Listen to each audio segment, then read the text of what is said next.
اعوذ باللہ من الشیطان الرجیم بسم اللہ الرحمن الرحیم۔ حسد کیا ہے؟ یہ وہ چیز ہے جس کے باعث پہلے متعدد قومیں ہلاک کر دی گئیں۔ احادیث رسول صلی اللہ علیہ وآلہ وسلم میں حسد کے نقصانات کا ذکر بڑی تفصیل سے ملتا ہے۔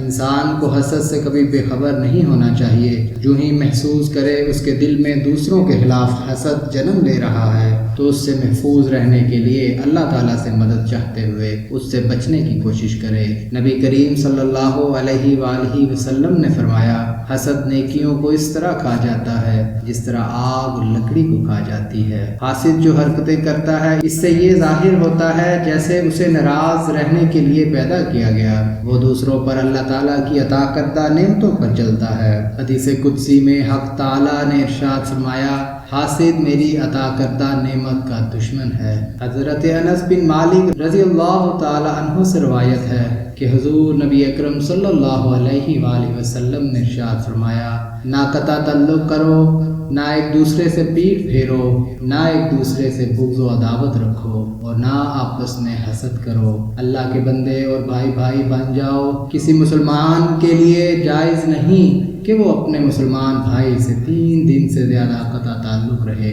حسد میں ایک شخص دوسرے کے لیے زوال نعمت کا طالب ہوتا ہے کہ یہ اس سے چھین کر مجھے مل جائے، جبکہ اس کے برعکس رشک بھی ایک جذبہ ہے کہ کسی کے نیک کام کو دیکھ کر خواہش کرے کہ میں بھی ایسے نیک اعمال بجا لاؤں، اور رشک اچھا فعل ہے۔ حضرت ابو ہریرہ رضی اللہ تعالی عنہ سے روایت ہے کہ حضور صلی اللہ علیہ وآلہ وسلم نے فرمایا، حسد اگر رشک کے معنی میں ہے تو بس 2 ہی آدمیوں سے کرنا جائز ہے۔ پہلا وہ شخص جسے اللہ تعالیٰ نے قرآن پڑھنا سمجھنا سکھایا تو وہ رات اور دن کے اوقات میں اس کی تلاوت کرتا ہے۔ اس کا پڑوسی اسے قرآن پڑھتے ہوئے سنتا ہے تو کہہ اٹھتا ہے کہ کاش مجھے اس کی طرح قرآن عطا کیا جاتا تو میں بھی اسی طرح عمل کرتا جس طرح یہ کرتا ہے۔ اور دوسرا وہ شخص جسے اللہ تعالیٰ نے مال بخشا ہے اور وہ اسے اللہ کی راہ میں صرف کرتا ہے۔ دوسرا شخص اسے دیکھ کر کہتا ہے، کاش مجھے بھی اتنا مال ملتا جتنا اسے ملا ہے تو میں بھی اسی طرح عمل کرتا